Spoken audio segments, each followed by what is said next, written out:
Hello, everybody. This is your favorite Bronze Age comic book podcast produced by two guys named Michael Paul. This is Flea Market Fantasy, and we're back again. I am your co-host, Michael, and as always, I'm joined by... Michael Dell of the LCS Hockey Radio Show. That's right, and this week is a Mike Dell pick, and we decided to bring in a guest host for this pick. What should we introduce first, the comic or the guest host? Well, we're doing Avengers 196 from 1980. Woo! And joining us this evening is our old pal. He's a loyal supporter of the LCS Hockey Radio Show.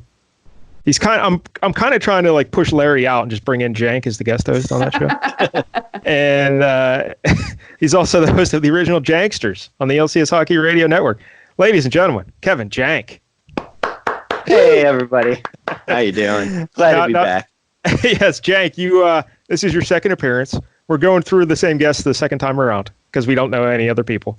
Yeah. So, but Jank, you joined us last time. You picked the Incredible Hulk, a Peter David issue. Remember that? That was something. Yep, sure did. That was a highlight of my life. so this time, like my life peaked right then. I didn't give you a choice this time. I picked the Avengers 196, and I said, "Hey, Jank, because here's the problem: we pre-record these shows, and like we always have to know what issue we're doing when we record the week before. So like, right, it just confuses the hell out of me when it comes to planning and scheduling people.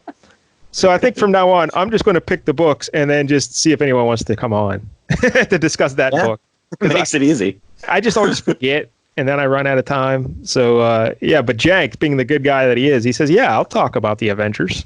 Wait. So now, Jank, this is the second Avengers comic we've done on the show. I also picked the other one. And if you recall, Michael, that was Jim Shooter writing. Yes. With George Perez on the pencils. And that featured the Grim Reaper. Right. The Trial of Wonder Man and the Vision and all that stuff. So here we're back with 196, and it's David Michelini is the writer, and George Perez is still the artist. That's right. I believe it's actually pronounced David Michelini, if you can believe that. Yeah, they actually revealed that in the letters page of a Spider-Man comic. Okay. Michelini. Yep. Yeah, and you framed that one? Absolutely, yeah. It's just such an occasion. Choice. Yep. Yes. Again, we've talked about this many times on the show, but yeah, you never know how to pronounce these people's names because you just grew up as a kid reading them, and you never hear them said anywhere. Right. But, yeah, exactly. So we'll go Michelini.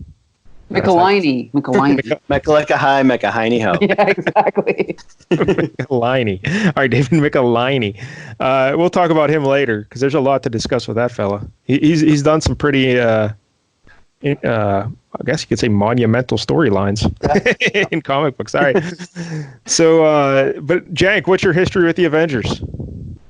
Not super deep. Honestly, like I said, we talked before, I was mostly an X-Men, Spider-Man, Hulk guy for a long, long time and really didn't care about the Avengers. Even when they do crossovers, I was kind of like, these guys suck. But about the time the Ultimates came out, like I really liked the Ultimates. And then when Brian Michael Bendis started writing the Avengers, I started really getting into the Avengers, and that's when like the Civil War happened and all that stuff. So eventually I did come around, and they kind of overtook the X-Men for a while. Wow. Yeah. Well, the X-Men they've kind of gone downhill, right? Yeah, I mean, they really did. Yeah. And it just seems to be sliding more and more. I don't even read it anymore, but it just seems atrocious. But at their peak, X-Men's still better than the Avengers, right? Yeah. I agree. But this is probably a discussion for another time. But Michael, I just realized that Doom Patrol came out before X-Men. Yes. Oh, it was only, like a month or two, right? Yeah, so do you think Stan Lee ripped off Doom Patrol, or? I think it's just a coincidence. I mean, the similarities are the leader's in a wheelchair. Yeah, right? That's a pretty big similarity. That's a pretty big one, yeah. I mean, they're all kind of freaks in Doom Patrol. I mean, and it's funny, too, because if you notice, X-Men's uniforms are black and yellow, and Doom Patrols are exactly the same design, except they're red and white. Yeah, I don't think it was a coincidence then. Huh. Yeah. Yeah, funniest thing is Doom Patrol, they even have X's on their belts. I don't know if you noticed that. But other than that, there's no similarities. Yeah. The reason I found that out because today's issue deals with the Taskmaster, and I'm sure we'll get into him in a minute. But I believe that DC just ripped off the Taskmaster when they created Deathstroke. You could say that. You could say that. Yeah, similar costumes, similar similarities. Attitudes. But the big thing, George Perez created Taskmaster, and then 7 months later created Deathstroke. Well, I was going to say exactly. So, I mean, really, he kind of just ripped himself off, right? Yes. But the similarity. Then Marvel got the last laugh by ripping off Deathstroke to make Deadpool. Yep. That's right. And around it goes. But yeah, Taskmaster, one of my favorite villains. His real name was Tony Masters. Yeah, that's pretty ironic. Isn't that like? Isn't that used somewhere else? Like a sitcom or something? I don't know. Anyway, who was the guy? He used to do those TV commercials for like an exerciser. Was that Tony Masters? No, that was Gene Simmons. No. Wasn't it? I don't know. I have no idea. I don't know. Something like that. Okay. But Taskmaster's big ability is he has photographic reflexes. So if he sees someone do something, he can just copy it. He can mimic it right away. So he would just study, like when he was a little kid, he saw cowboy shows, and he could immediately do the little rope tricks, as we learned in this issue. Started small. So he decided he would start studying superheroes. Your Captain Americas, your Daredevils, your Spider-Mans, and he would mimic their movement, and he would become a big supervillain. But then he had the genius idea, why am I putting my neck out there on the line? What I'm going to do is I'll just open up my own little school, and he calls it the Solomon Institute for the Criminally Insane. And but it's a front. It's supposed to be like a medical facility, but actually what they're doing is he's training people. He finds these criminally insane people, and then he trains them to be fighters, to be mercenaries, and then he loans them out. He's like a temp agency for supervillains. For goons, yeah. So, like, hey, Hammerhead, you need some guys to rob that bank? Here you go. I got 3 of them. Sign up. Yeah, it's fascinating. This Taskmaster. If he was around now, he'd be doing those videos on YouTube, right? Like just training people on YouTube videos, I bet. Anyway, franchise. You gotta love his entrepreneurial spirit. Exactly. Yeah. It's a great motivation, but I'm guessing his school isn't very successful, because have you ever seen any of the henchmen of any of these villains to ever be effective at all? They're there to be cannon fodder, basically. Well, that's what you need, though. As a villain, you need that cannon fodder. You need people to take all the punches so you can escape. So that's what he does. He provides the bodies. So yeah, he's probably the worst teacher too, because he's just like, you've been working on this for 10 minutes. Why don't you know it yet? I learned this in 10 seconds. Why can't you flip like Spider-Man yet? I did it immediately. But he just gets frustrated. But we should talk about Taskmaster's appearance. Mike, why don't you describe his little outfit for everybody? Well, so he's got like, you know what's funny? I don't even think I ever realized this, but I thought it was just random colors, but it's a combination of their costumes. Holy crap, I never realized that. I never, ever, ever realized that. But yeah, barring the colors, it's a combination of each Avengers costume. So it kind of looks like Captain America's sort of like underwear and boots, and then also sleeve design. But then his underwear and boots are white, his gloves are white, his mask is white. And then he's got kind of like Thor's cape. He's got Hawkeye's, what was it called? A quiver? Yep. A quiver. And then he's got like a sort of like Captain America's shield, but it has a big T on it instead of a star. And then he's got the bow, just like Hawkeye. And then he's got a sword. I don't know if that's supposed to be anyone specific. Maybe maybe the swordsman. Yeah, the swordsman. He was an Avenger for a brief time. And then he's got a rope as well. Yeah, he's got a rope. I don't know. Wonder Woman. There you go. He's got a gun. Yeah, he's been reading comics, learning stuff from there. He also has a gun and like a utility belt, like Batman. And he's like, his primary colors, like you said, white, blue, and orange. Blue, and orange. And his mask is a skull mask with a hood over it. With a hood. Yeah. It's really cool. Yeah. Like Jank, where would you rank Taskmaster in like coolest villains? He would be right near the top. Like if I was ever to do cosplay, this would probably be the cosplay I would try to do. It seems easy enough to pull off, but it would look cool. Just make sure you got especially like that he's got the white. Yeah, it really just looks like he's wearing tidy whities. Yeah, so, that's pretty amazing. but yeah, Taskmaster, Tony Masters, what a guy. All right, so we mentioned the Solomon Institute for the Criminally Insane, and the front for it, like the guy who, like the figurehead, is a Dr. Purnell Solomon. Like, so he makes it seem like it's a medical facility to rehabilitate these criminals, who are actually behind the scenes. Taskmaster is training them. So, but this Dr. Purnell Solomon, leading up to our issue this week, he finds out that he's dying. He needs a heart transplant. And so what he figures he'll do is he diverts these resources from Taskmaster's place, and he figures out a way to clone himself. You got it? So he creates a clone, and he names the clone Selby for some reason. I'm not sure the significance of that. Yeah. If you're going to harvest something for organs, maybe you don't give it a name. Yeah. Really, why Selby? I don't understand. I don't get it. So his idea is to just take the heart out of this clone and use it for himself. But here the clone, he catches on to what's going on, and he goes to the Avengers for help. But apparently the Avengers tell him, we don't believe you, except for Wasp. Wasp believes him. So Wasp goes back, follows him back to this Institute for the Criminally Insane, but she gets captured. Uh-oh. So now what are you going to do?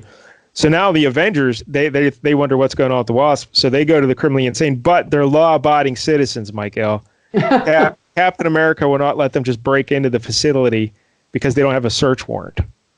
Oh, that's I was good. wondering why they're waiting outside. Yes, because when this issue, they're just waiting outside in the trees. But apparently, if you're really small, you don't need a search warrant. So he gets Yellow Jacket to do it. Hank Pym. I guess it's like riding a roller coaster. If you're under this height, you don't need a search warrant. So it's a victimless crime if no one sees you, like punching someone in the dark. Exactly. And Yellow Jacket, they were a little worried about sending him in on his own, but he says, "Hey, don't worry, I brought backup." And he introduces the Avengers to the new Ant-Man, Scott Lang. Although now in this comic book, he's called Scott Harris. Yeah, that confused me. I had to look that up, and I was like, "Oh, okay." Did you ever find out why they changed his name to Lang? No, I saw that his name was Scott Edward Harris Lang. I'm like, that's ridiculously long. That's all I could find too. I'm like, that's strange. Somebody must have mixed it up, just like Bruce Banner and David Banner and Robert Banner, right? Maybe it's a typo or something. Did they think Scott Harris was too gay? Kind of like there you go. So even though it's Scott Harris, this is Scott Lang. Because when I first read Scott Harris, I'm like, who the hell is this guy? I never heard of Scott Harris. All right, so Yellow Jacket and the new Ant-Man. Oh, and by the way, the Avengers don't know who Scott Lang is, but they'd already met him because he was the guy who installed their security system at Avengers Mansion. Oh. Look at that. So is he actually on the team at this point? Because it seems like they have a lot of shrinking insect-based people on the team. Yeah, you're right. Three is a little too many. He and Yellow Jacket are not team members at this time. Captain America just called in the Yellow Jacket for help because they needed to get around that height requirement for the search warrants.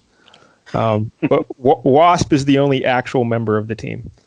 Now, Scott Lang / Harris, he first appeared in Avengers 181 in 1979, and he is created by David Michelinie. You got it. And John Byrne. Mm-hmm. And his first appearance as Ant-Man was 1 month later in Marvel Premiere 47. Now, do you know his backstory, Michael? I actually used to own that. Yeah, I mean, it's pretty much like the movie, right? Like he was a criminal, he was a thief, right? Yes. I believe so. I mean, have you seen the movie? Yes. Okay, yeah, it's pretty much the same as that, I believe, right? Yeah, pretty much. And then I think, was it Tony Stark that kind of helped him turn over a new leaf? I believe so. Yeah. I think he started working. Jank, are you very familiar with Scott Lang? Somewhat. More of his recent adventures for sure. Okay. Well, yeah, he was like he was an electronics guy, I guess, but he turned to a life of crime because he needed money to support his family. Mm-hmm. So his wife divorced him, and they have a little daughter. But then he found out when he got out of prison there, she divorced him. But his daughter had a health issue, and she needed the help of some fancy surgeon. And in order to get the money, he came up with an idea that he would break into Hank Pym's house, steal the Ant-Man costume, and I don't know if the doctor needed rescued or something like that. I got confused. But he ended up saving his daughter with the help of Hank Pym because he was Yellow Jacket at the time, and he saw Lang stealing the outfit, so he followed him, and they saved his daughter. She had the surgery, everything's fine.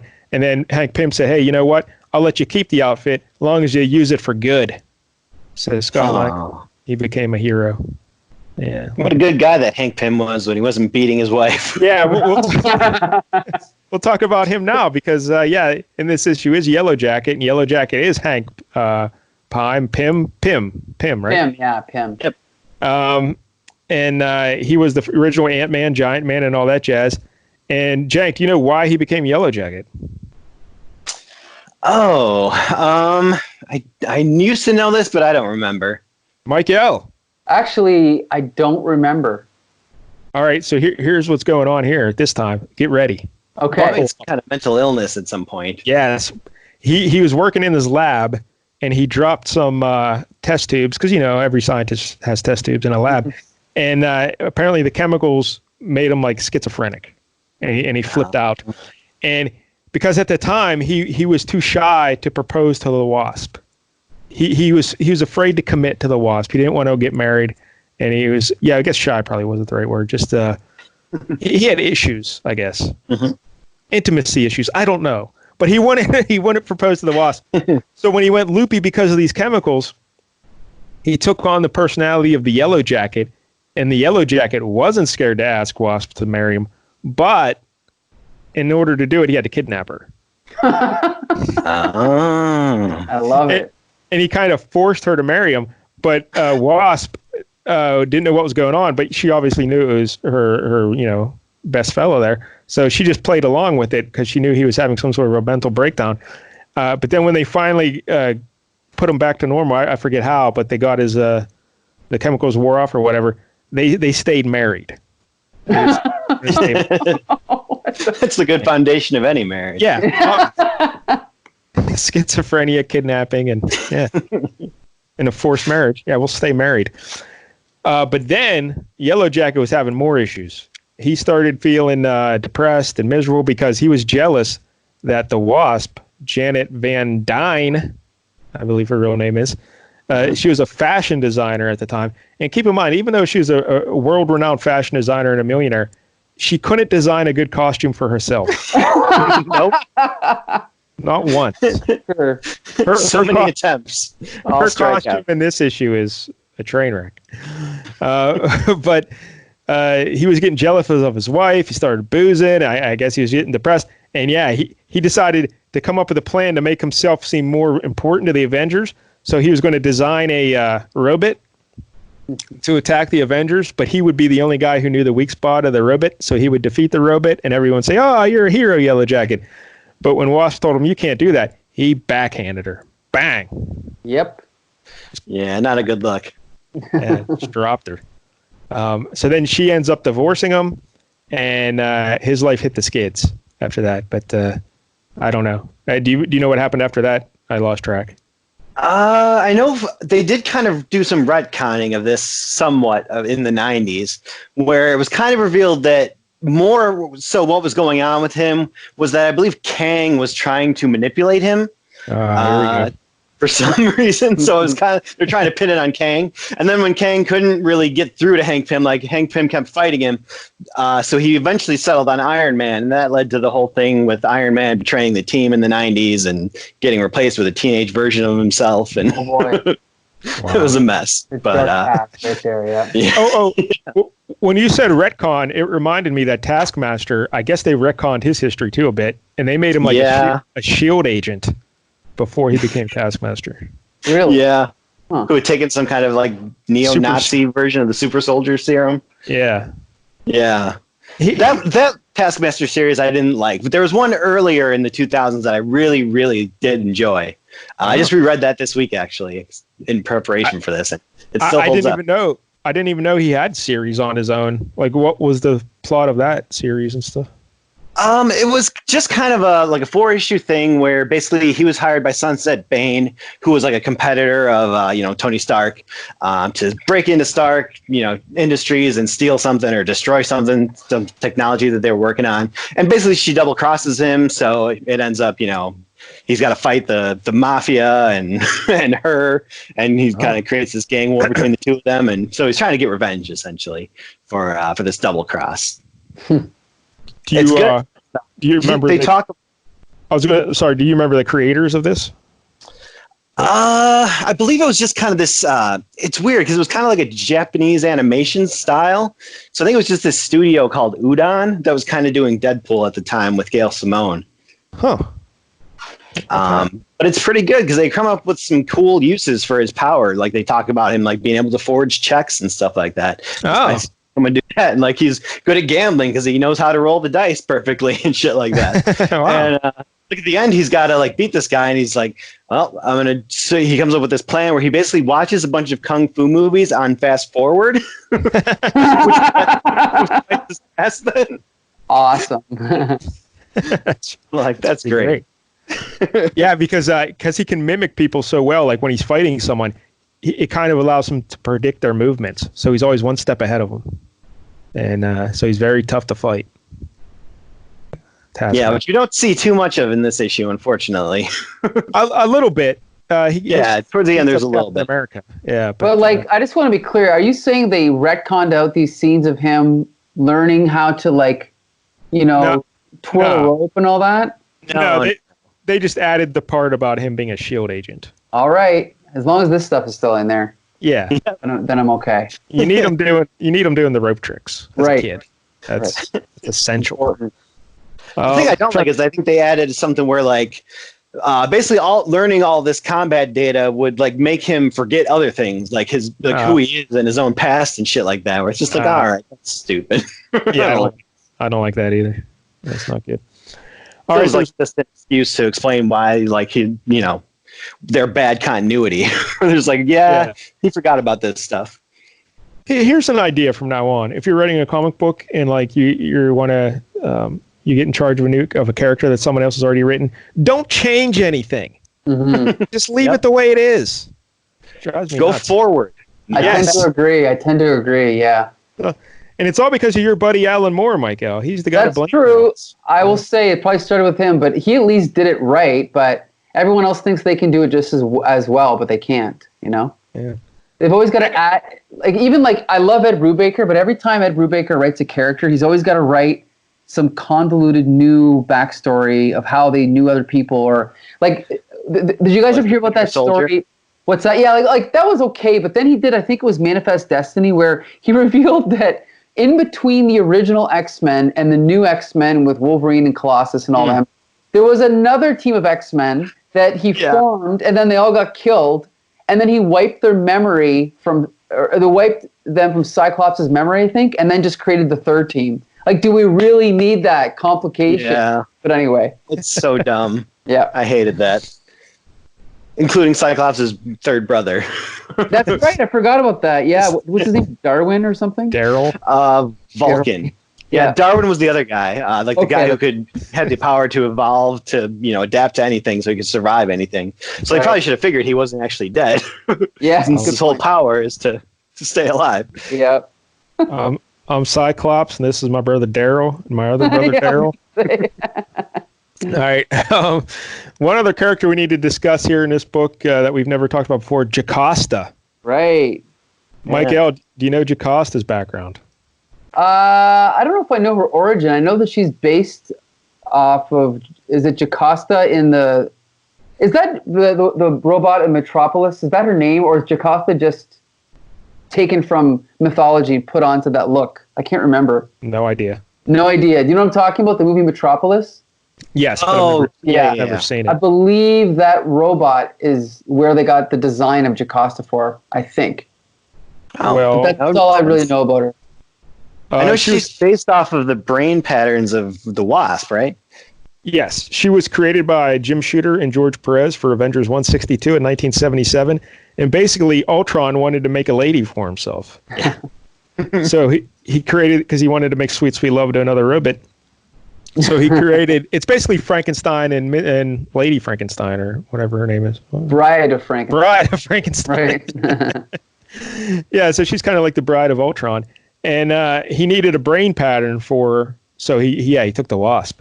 So he took the Wasp's brain, and then the Avengers eventually reversed things and put the Wasp's brain back in the Wasp. So then Jocasta didn't have a brain, but then, it's kind of the shit that always happens in Avengers and that kind of whatever. How many people get their brains swapped in Avengers? It's like at least 1 out of 3. Yep, that sounds about right. Shocking percentage of brain swapping going on. Now, she never actually became an official member of the Avengers. Never? Really?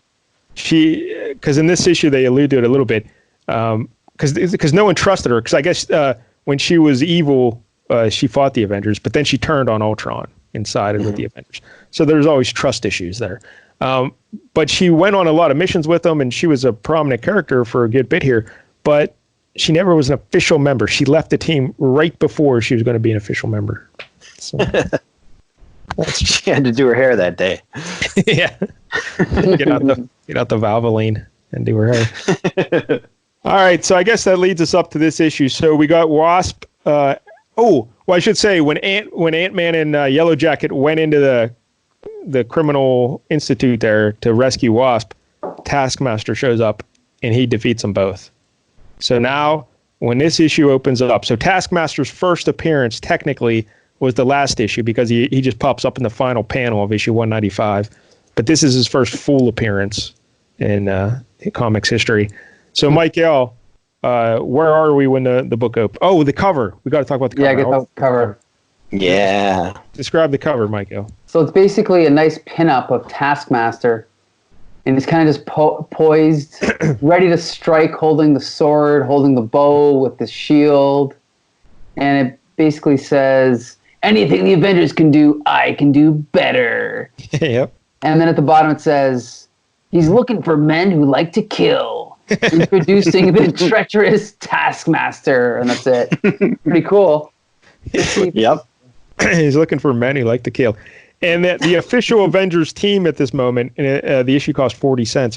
But in the little box next to the Earth's Mightiest Heroes, we have Beast, Vision, Iron Man, Wasp, Captain America, Wonder Man, and Captain Marvel. Or Miss Marvel, I guess. Ms. Marvel, yeah. Yeah. Yep. Yeah. Is this the worst group of Avengers, or no? Oh, no.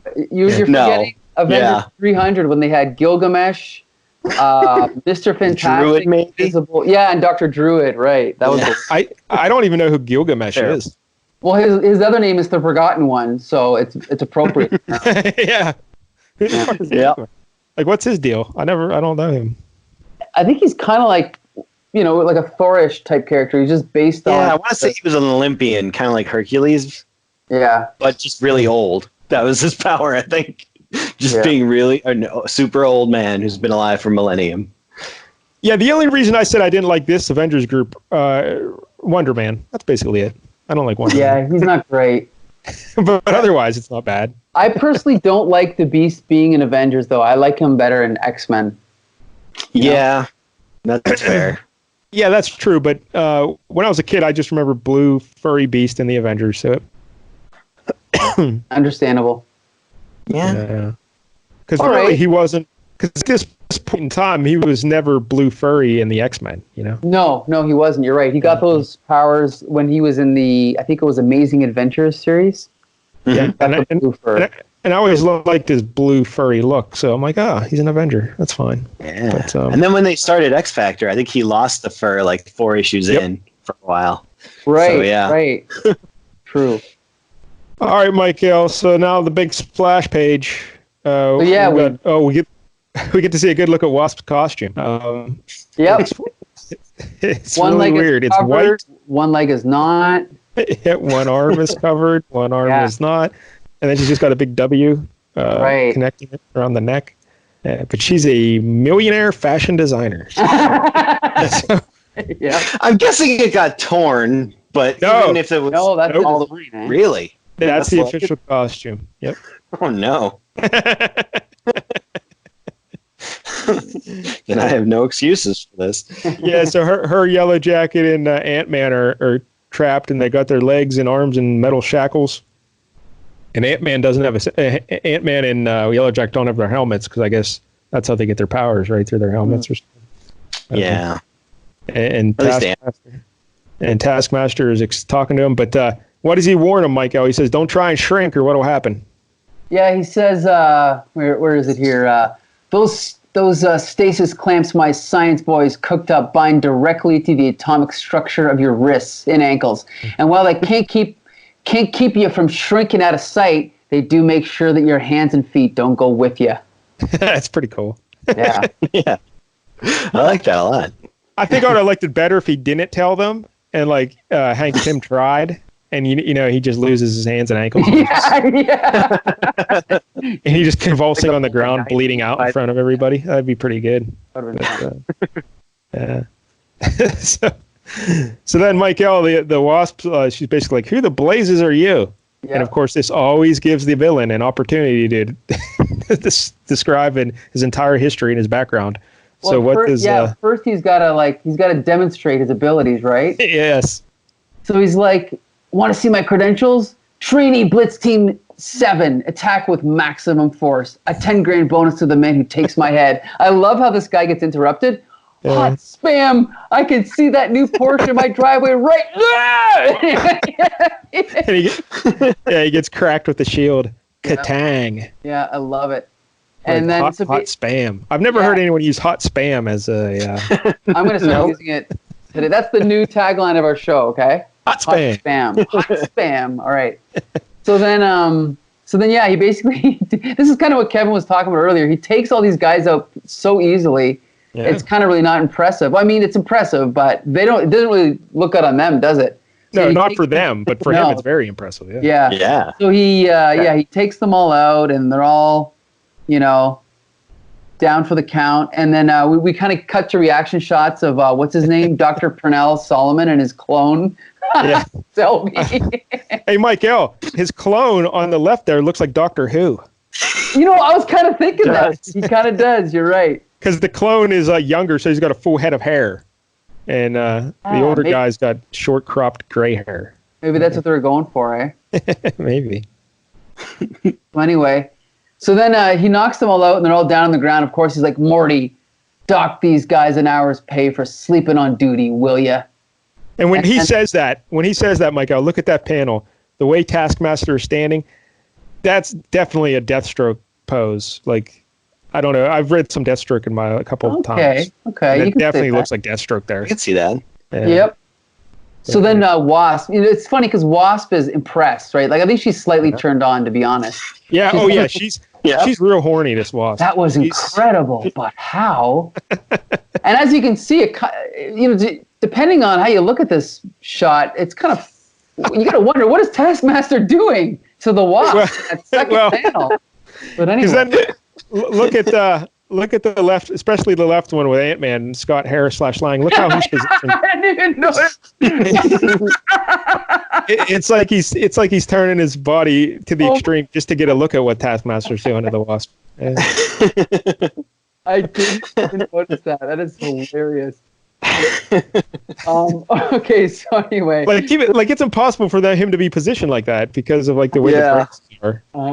But I don't know. Anyway, he's presenting. So then, Taskmaster's like, "I'd like to say I work." Oh, so she's like, "But how?" And he's like, "I'd like to say I work hard at it, sweet cheeks." Well, my favorite before this, when he said, "Who are blazes or what are you?" He says, "I'm just a humble educator, a teacher, if you will." That was a couple. That was back. Yeah. That was great. Yeah. But he's like, "I'd like to say I work hard at sweet cheeks, but to be perfectly honest, it just comes natural." And then he gives his origin where he flashes back to when he was a kid, as you talked about earlier, growing up in the Bronx, watching cowboy shows on TV, and then learning how to what's it called? Well, I might as well just read it, and then grab a hunk. Oh, sorry. I discovered I had it while growing up in the Bronx. I used to watch cowboy shows on TV, and then grab a hunk of mama's clothesline and go perform the same rope tricks I just seen. Perfect and without what does that say? Can't even read that. Practicing. Without practicing. Yeah. The ink is very smudgy. Yeah. Let's go. So then he can also learn football moves, I guess, maneuvers, and then they show him watching superheroes on TV like Spider-Man, Captain America, Iron Fist, and he's perfectly mimicking all of their moves. Yep. And then we get a nice little shot here of the person talking, and then we see the panels behind their head. That's kind of an old trick that Jim Steranko used. It was really awesome. Anyway. We'll talk about the art later. But then it's funny because then he's like, I decided that it'd be safer. Oh, yeah. So then he's like, while being a supervillain could be real lucrative, it could also get to be real painful. And that's when I changed my tactics. I decided that it'd be safer to set up a string of academies, schools where I could train crooks and social misfits to be goons for the frontline baddies. And for years, my operation ran smooth and secret. Until this weak-hearted scum sucker went and blew it for me. So then this guy, Dr. Solomon, basically ratted him out, and then he created a clone of himself, and then took his heart. Yeah.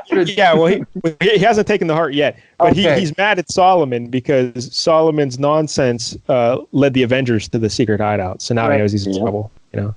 So then he's gonna kill him, but he gives him one chance. He's like, if you can, he's like, I'm a fair man, Doc. I'll give you a chance to beat me, and I'll give you a chance. Beat me, and you live. So So the guy's got a gun, but it's kind of hard to see because it's the same color as like the computer console, whatever that is.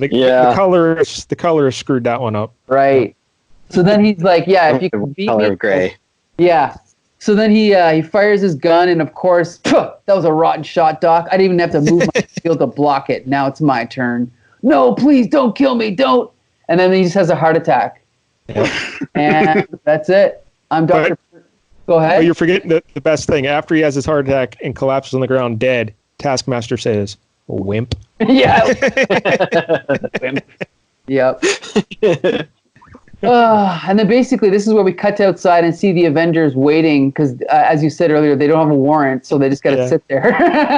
And I love the little detail of the Beast pouring this hot cocoa, and them talking about the cocoa. That's kind of cool. And then we see a shot of Iron Man. It's kind of cool because as he's kind of analyzing, what's been going on with the Avengers lately and how cool it all is, we see from his point of view, he's watching Wonder Man and Beast talk. But as he's talking, something is obscuring his vision. And then he realizes it's ants crawling all over his face.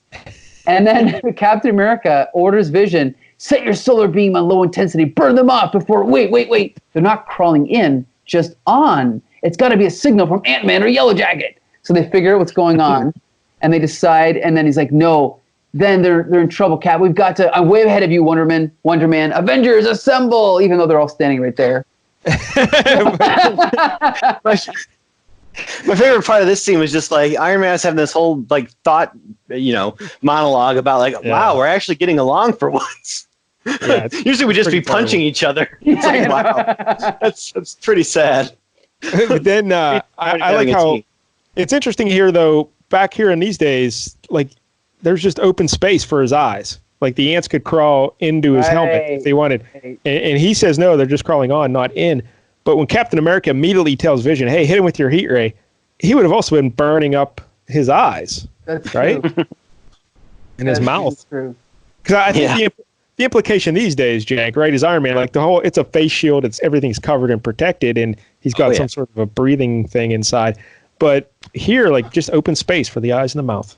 So that seems like a bad design. Yeah. This wasn't the Mark I. Yeah. A little weird. All right. So, then we're back inside the Institute for the Criminally Insane, and Taskmaster is deciding what to do with his prisoners. And, he says he's going to use them for dummies in his dagger throwing class. I love that. And then, of course, the alarm goes off. Hey, what the? That's the primary alarm. Someone's coming towards the outer wall. And, of course, who is it but the Avengers, right? Yeah, they bust through the wall, and Iron Man looks cool. He's got a cool pose. But Wonder Man, what's going on? What's going on? It's like jacket on. I don't know what that is. I don't even know.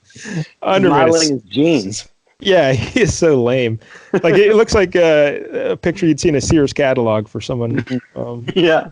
Modeling a members only jacket. Wonder Man. And we were in the earlier scene when Beast was calling him Wendy. Wendy. That's not a cool name. No, not at all. I think even Iron Man called him that when he was having that internal monologue. I think he referred to him as a Wendy. That's awkward. I could never call another man Wendy. Well, if you do, you have to stand like Wonder Man standing. So then we, what does Wasp say? But you may have taken their helmets, but not before Ant-Man and Pym, were able to call for help. No, but he's like, but not before he was able to send for his Ant Brigade. Yeah. But then Taskmaster says, well, I guess that's just a matter of living and learning, Dumpling. He always flying down pat. He always drops the G's off his words. Yep. And he always has little nicknames for people. Dumpling, Darling, Sweet Cheeks. Yeah. And so then he calls in Cyber Squad X. Yes, they're very good. Yep. Cyber Squad X. They are very good. Fight off the Avengers, but that doesn't quite work out. Well, actually, it does work out. First. Yeah. Yep. All my stars and garters. So they use some kind of gun. He's like, the gadget the lab techno has cooked up really works. It sent Iron Man's zap beam right back at him. Yeah, it repulsed his repulsor ray, and it knocked over all the Avengers. Yep. But then they have a big fight. And dig the big panel at the bottom of the next page. A huge fight's going on. Yeah. Everyone's getting into it. But I want to draw your attention to, at the bottom left of the panel, one of the dudes from the evil lackeys there, he's saying, my face. Yeah.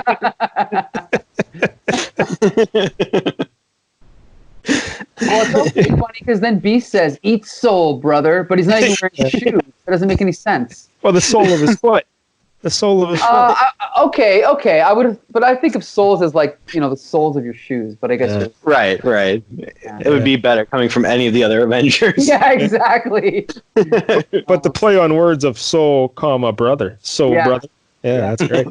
But I just like the fact that some unknown henchman is just screaming that his face is now damaged. Yeah. Because I'm trying to see, it looks like the vision hit him, right? Like he shot him with a ray. Yeah. Maybe? But burned his face right off. Yeah, that's unfortunate. Look, one of them is shooting Wonder Man's jacket. One of them is shooting Wonder Man's jacket. So right, the jacket, yeah. There's going to be hell to pay for that. Weak spot. Yeah. So then the clone, Shelby, he decides he's going to help out, right? So then he knocks out one of the guards, and then he unhooks Ant-Man and Wasp and Yellow Jacket, and then Wasp gives him a little kiss, right? And then they don their helmets, and then they join the fray, right? Yep. And then, sorry, go ahead. Well, I was just going to say, then Captain America and Iron Man chase Taskmaster. That's right. Start chasing Taskmaster. And here we get a little fight. And here we get to see Taskmaster using his abilities a little bit, Jank. Because he goes toe-to-toe with Captain America and Iron Man. And he can predict their movements. So he knows Iron Man's going to try and sneak attack from behind. And he shoots him with the bow and arrow. And then he's giving it to Captain America pretty good. Mm-hmm. He runs. Yeah, but Captain America's the perfect person for him to fight because it's kind of an even match at that point. Yes, I agree. Like, if you put him against the Hulk, like there's not much he can do. Yeah, good point. But then what I like here, Mike, is Taskmaster runs out a door, and they say, "I know we got to get him before he gets through that door." And the door shuts, and the shield bounces off. But hey, Iron Man, you're Iron Man. I think you can get through that door. Yeah, exactly. I agree. Yeah. But here's what I don't get, though. Jocasta is somehow deep inside the headquarters. And so Taskmaster is planning, he's planning to release some gas to knock everybody out.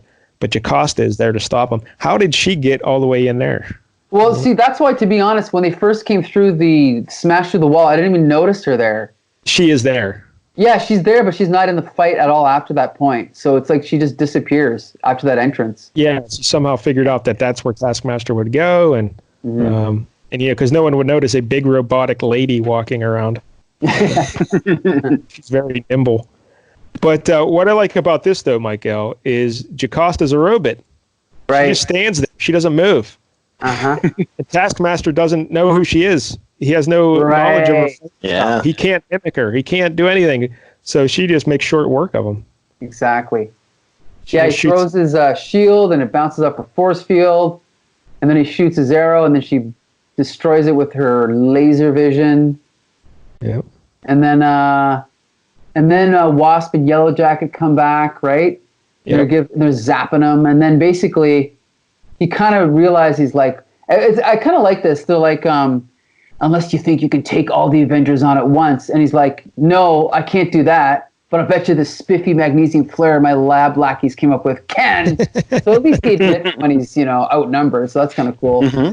So he blinds them all, of course, but Iron Man's visor automatically protects them. Sorry, what were you going to say, McDill? Well, I don't know if Visor Man has a visor because, his eyes with the ants and everything. Oh, yeah, that's right. Well, no, they automatically... It does help his eyes, but it doesn't apparently block it entirely. And Vision, you wouldn't think like he would be blinded by this at all, but apparently he was. Yeah, Vision says his ocular quicker, sensors had to adjust to the lumens. Yeah. That's what Vision said. But I also want to... 2 seconds. I want to point out one other thing here, Michael. When he does the flare, he says, he mentions that his lab lackeys came up with it. This is the second time that Taskmaster has given credit where credit is due to his scientific chums. So good for you, Taskmaster. Yeah. He's not taking credit. He also said his science buddies came up with the hands, where the shackles. And look, so Taskmaster, he may be a Taskmaster, but he's not that severe of a Taskmaster. He still gives until you do your own projects on company time. Yeah, then he'll kill you. But long as you play within the rules, he'll give you proper credit. So that's nice to see. It is nice to see, yeah, especially these days. So then Taskmaster just gets away in a jet, zooms off. We should mention in the previous issue that's how he arrived, by using that same jet. So it's not like it just came out of nowhere. Then I thought that was the end, but no, there's more, Michael. There's another scene. This is where they reconvene with Jocasta, and they basically offer her membership into the Avengers, and she kind of implies that she's going to join. Well, they don't give her membership. They just say they welcome you. Yeah, she's welcome. Welcome. I think I like that word. Come use the pool. Yeah. But you're not an official member until you get that card, where like you get free subs at like Subway and stuff. But that's it. She's not an official member. Right. Yep. But she's welcome.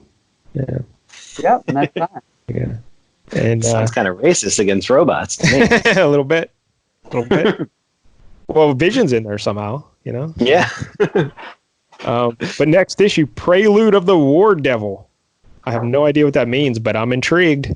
Yep. and apparently just as big a villain as Taskmaster. And apparently, if you're wondering what happened to Selby the clone, so is everyone else, because they never explain.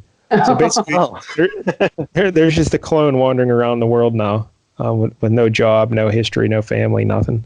They could have at least made him the butler at Avengers Mansion or something. Jarvis already had that job.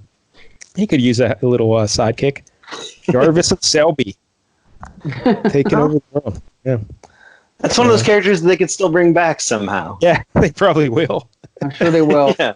Retcon something and bring back Selby. Yeah. Yeah, so there you go. Avengers 196, the first appearance of Taskmaster. So the art here, we talked about George Perez a lot on the show. Yeah. Very good.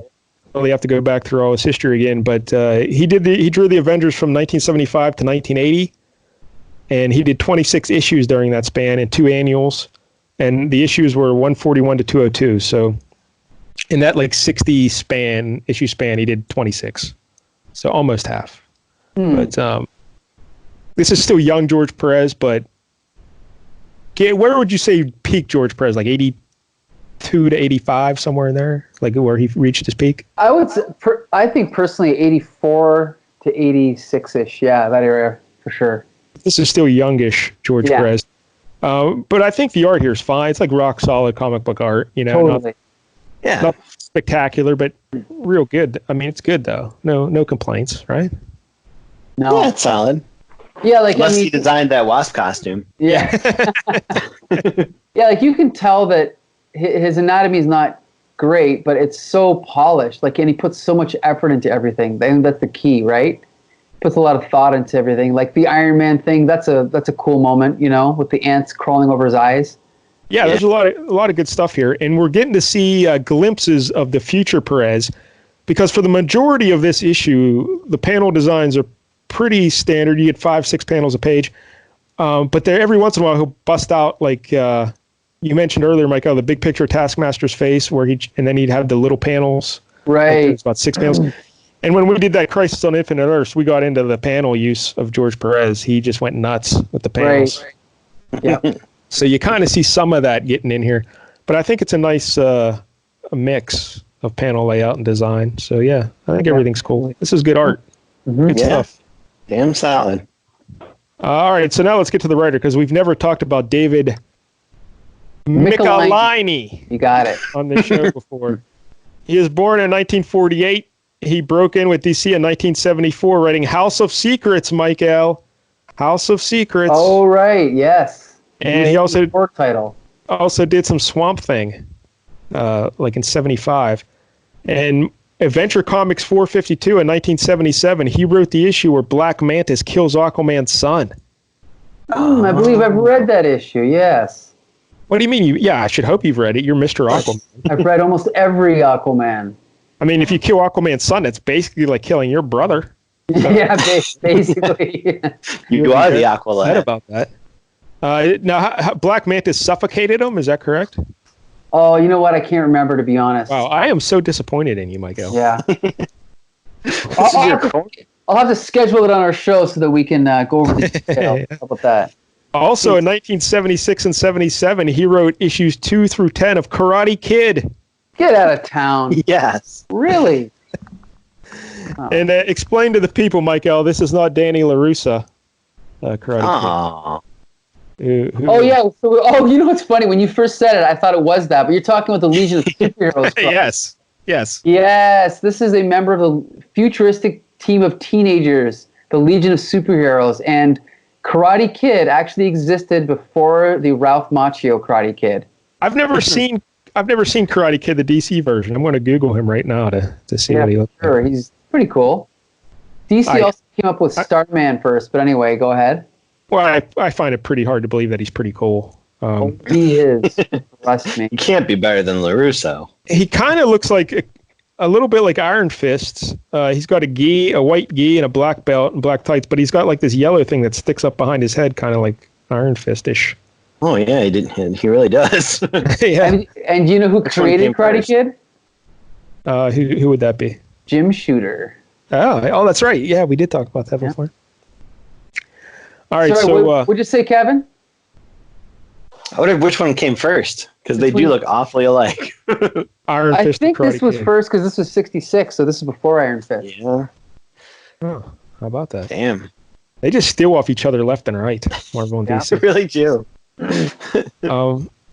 Mike Galini had his first real success where he got real noticed with the Iron Man, 1978 to 82.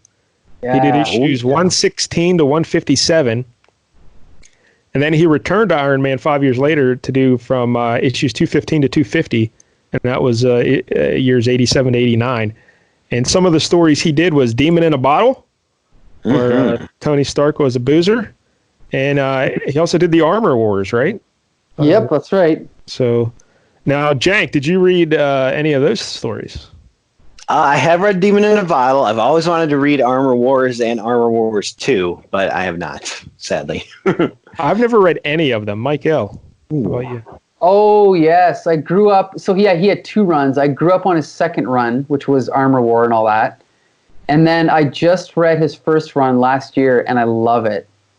Oh. So, yeah, it's definitely good stuff. Yeah, it's pretty solid. Maybe we'll pick a Demon in a Bottle issue here, because we haven't done Iron Man yet on the show. It's true, we haven't. He's one of the major ones we haven't done yet. Mm-hmm. Then Mike Galini wrote 27 issues of the Avengers between 173 and 223, and that's years 1978 to 1982. So we're kind of right in the middle of his run here on the Avengers. And, of course, he created Taskmaster and Scott Lang, so those are 2 pretty big contributions to Avengers. But he's probably most famous for writing The Amazing Spider-Man. Yeah. Now, this is right up Jank's alley, but his first Spider-Man that he wrote was 205 in 1980, but he became the regular writer from 87 to 95, and he had one run where he did 56 consecutive issues from 296 to 352, and then he had another run of 29 consecutive issues from 359 to 388, and during this time, some of the things he did was co-created a little guy named Venom, and also Carnage. Yep. And what else, Jank, did he do during this time? Can you recall anything? I mean, he created Cardiac, everyone's favorite character. I don't even know who that is. Who's Cardiac? I think he was kind of a hero / villain who was like a heart doctor or something. Oh, okay. But he had a cool blue costume. It was all right. Not nearly as successful as those other ones you mentioned. Chance, I think he probably created. Chance, that sounds familiar. That was during like the Todd McFarlane era. Yeah, he might have. Yeah. What was Chance's deal? I think he was basically taking bets on his crimes and shit like that. Huh. Yeah, he had like a jetpack, right? Did he have like a green and yellow outfit? Yes. And a bunch of guns? Helmet and goggles. Yeah. Okay. I remember that now. Yep. Yeah, because during his run, McFarlane and Eric Larson were the artists a lot of the time. Yes, right. Yeah. And on Iron Man, he worked a lot with Bob Layton. That's right. Yep. There's some great Sinister Six stuff in that's right. Eric Larson was on there. Yeah. Yep. I have those issues because I was buying Spider-Man at that time. Yep. And Mike L., he's actually the second longest run on Spider-Man behind only Stan Lee. Come on, really? Yep. Wow. Interesting. Okay. Done the second most issues of Amazing Spider-Man. So, how about that? Anything else you'd like to say about David Michelinie? Michelinie. Oh, Michelinie. The only thing is, it's funny because I never hear his name mentioned as a fan favorite. Like most people don't really mention him, but he's done a lot of really popular runs. So he probably should get more acclaim. Yeah, just think of that. Venom, Demon in a Bottle, Armor Wars, and Killing Aquaman's Kid. That's pretty big. Yeah. He's like, honestly, everything he's ever written, I've enjoyed. So he's always been one of my favorites for sure. Jank, do you have a favorite Michelinie issue? Or storyline? Or any memorable moments? Nothing jumps to mind. I mean, I did like pretty much all that Amazing Spider-Man stuff, especially in the 300s. That was all really solid. The book was great back then. Just after he got married. By the way, this has nothing to do with the Avengers, but we were talking before the show. I just watched the Amazing Spider-Man live action show on YouTube. And if anyone out there loves Spider-Man, go on YouTube and just type in Spider-Man live action. It is tremendous. It is. When I grew up, I was convinced, when I was a kid, I was convinced that show was a masterpiece. It actually got really good ratings. Like, it didn't get canceled because of bad ratings. It got really good ratings. It was just CBS at the time thought they were too superhero driven because they also had Wonder Woman and the Hulk. Sure. And it was expensive to produce, so they cut it. But too bad. Like the first episode of that show got like a 30 share. Really? Wow. Like nowadays, that is ridiculous. Mm-hmm. No show even comes anywhere close to that, But back then, only the 3 channels. So yeah. But anyway, go look up the Spider-Man on YouTube. It is great. The fight scenes, Jack. Did you see the fight scenes? Oh my goodness. Oh, I didn't even get there yet. Well, and his costume's great. I love his costume. The costume's fine.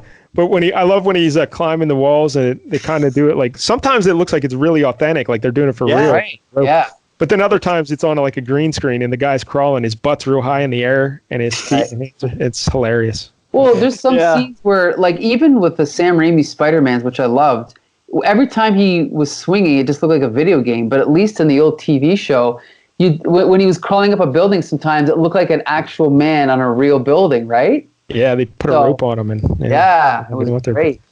Yeah, it's good stuff. All right, but anyway, getting back to the Avengers here. So what about the writing in this particular issue, though, Michael?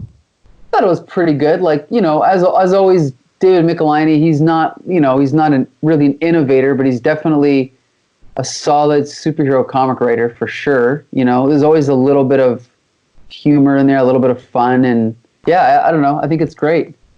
Jank, what'd you think? I thought it was pretty good. I mean, it's hard when we're coming in on like basically part 2 of a 2-parter here. So we only got part of that story, and it was kind of just a lot of Taskmaster setting up who he is and that kind of thing, and then a little bit of fight at the end. But overall, I thought it was pretty solid. Yeah, I like the plotting. I like the story. The dialogue here. I do not like his take on the Avengers at all. Like really, like his characterizations of Iron Man, Captain America. I don't like any of it. It's just like I would not want to hang out with these people. You know what I'm saying? We didn't get a whole lot of character stuff with them this issue, I would say. I mean, we got a little bit of Iron Man's inner monologue, which was weird. But I hated that. I thought that was really bad. And Captain America, just the way the few times he spoke, it just sounded like when I was a kid, I hated Captain America a lot. Like when I was a real little kid, I loved him. But like when I was this age, like I was about, well, this is 80, but when I was like 14 or so, I hated him because he was too like, square. It's too square. And I think you get a lot of that in just the way he talks here and stuff. So I don't know. Wasn't a fan. I think that was most writers back then, though. We're going to write Captain America that way. That's kind of the problem. And Miss Marvel's a complete afterthought here. She does nothing. No. Yeah. I just don't know. As is Wasp, who's just there to kiss people, basically. Yeah. Yeah. I just don't know how different it is. Like, if I was reading Avengers at this time, would it stand out from like Jim Shooter or whoever else had written it? Yeah, I'm sure it would flow naturally from Jim Shooter because, as we've established on this show many times, his dialogue is the drizzling shits. But this is a step up from Shooter, but this still isn't good. No. How do you feel about Claremont accent or anything like that? How do you feel about him? How he writes Taskmaster, Michael, with his? It's pretty good. How would you describe his voice? Kind of like a like growing up on the streets of Brooklyn, and that's what I was going to say. Probably just some New York accent, right? One of the little rascals. Yeah, exactly.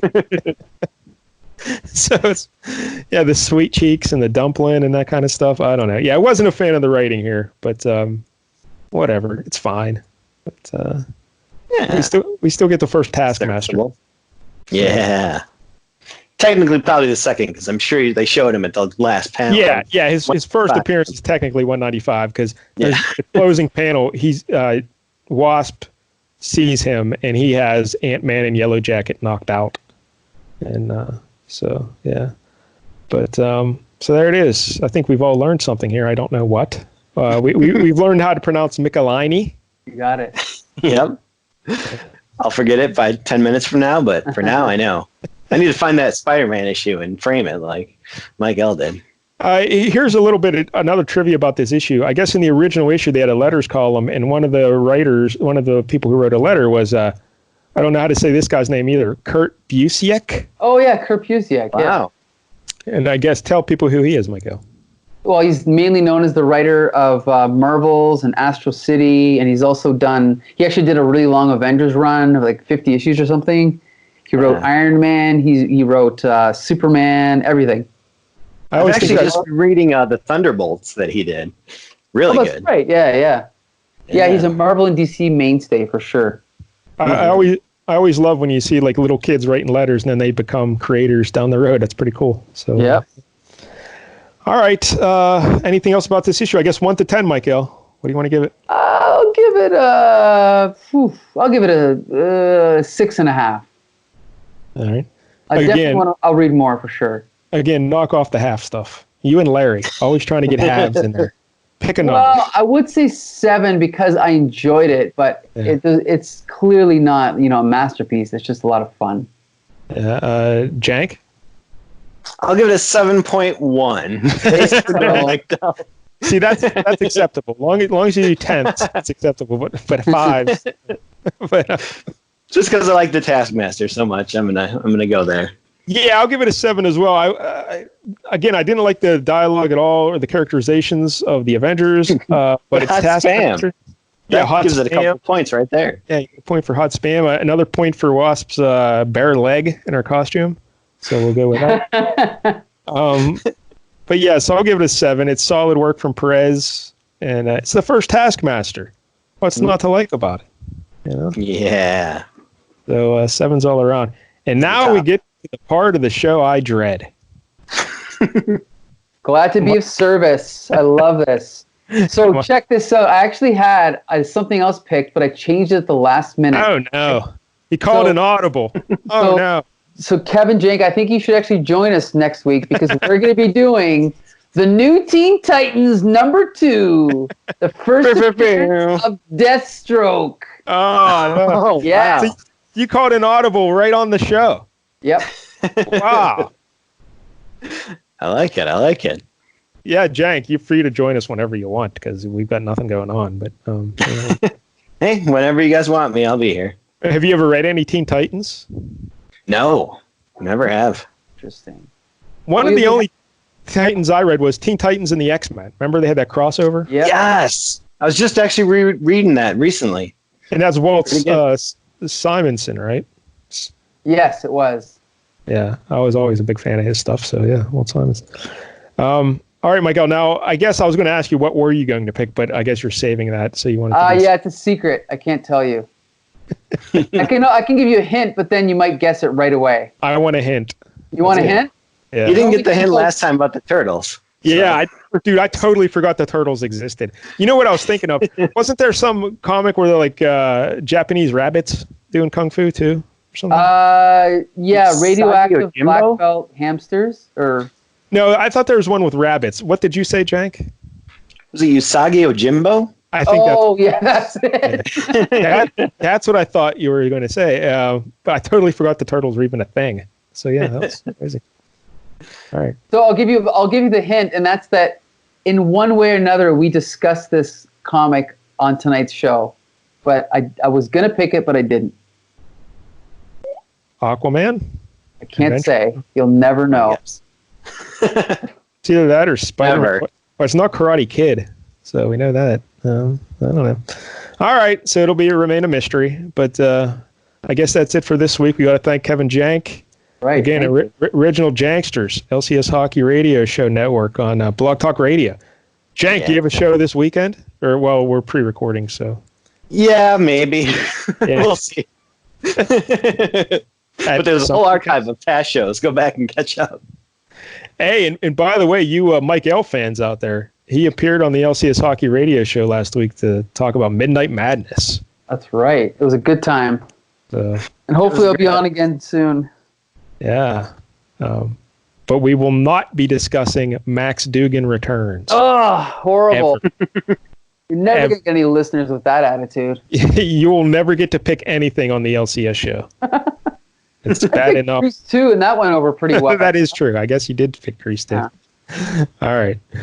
But, all right, Michael, I guess wrap it up. All right. So, yeah, for anyone listening out there, we are available on iTunes, Stitcher, Spotify. You can also find us on Twitter, Facebook, YouTube, all under Comic Book Syndicate.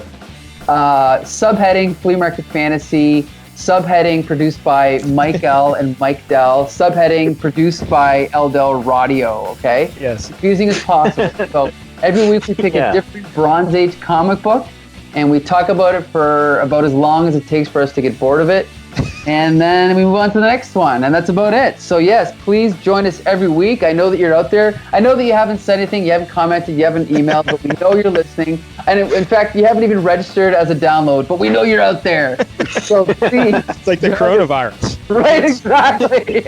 So until next Tuesday, disperse.